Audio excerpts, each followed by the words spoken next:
नमस्ते दोस्तों।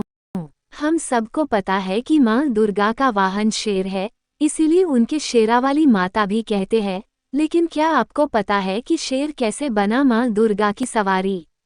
नहीं पता तो चलो आज हम आपको बताते हैं कि कैसे शेर माँ दुर्गा के सवारी बना। तो ध्यानपूर्वक इस कथा को सुनिए। शेर के माँ दुर्गा का वाहन बनने की कहानी तब शुरू होती है जब देवी पार्वती घोर तपस्या करके भगवान शिव को पति के रूप में पाने की कोशिश कर रही थीं। सालों तक तप करने के बाद माता पार्वती को भोले भंडारी अपनी पत्नी के रूप में अपना लेते हैं। इसी बीच तपस्या की वजह से मां पार्वती का रंग काफी काला पड़ गया था। एक दिन ऐसे ही बातचीत के दौरान भगवान शिव मां पार्वती को काली कह देते हैं। ये बात उन्हें पसंद नहीं आती, वो नाराज होकर दोबारा तप करने के लिए चली जाती हैं। एक दिन बाद घूमते घूमते एक शेर घोर तप कर रही मां पार्वती के पास पहुंचा। उन्हें खाने की इच्छा से वो वहां घूमता रहा। मां को तप में लीन देखकर शेर भी वहीं इंतजार करता रहा। देवी का इंतजार करते करते सालों बीत गए। शेर मां पार्वती के तेज की वजह से उनके पास नहीं पहुंच पाता था।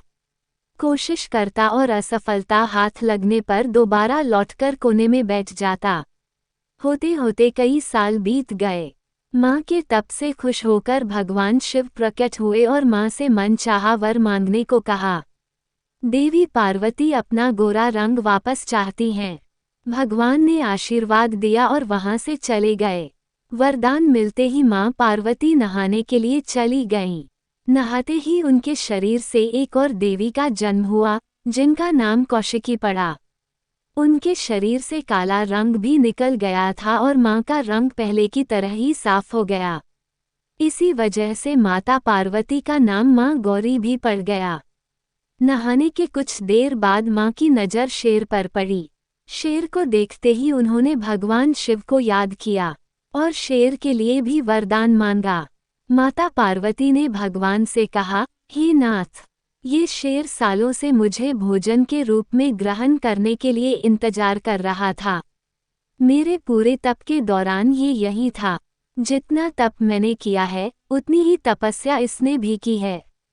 इसी वजह से अब वरदान के रूप में इस शेर को मेरी सवारी बना दीजिए। भगवान ने प्रसन्न होकर माता की बात मान ली और शेर को उनकी सवारी बना दिया। आशीर्वाद मिलने के बाद माता शेर पर सवार हो गईं और तभी से उनका नाम मां शेरावाली और दुर्गा पड़ गया।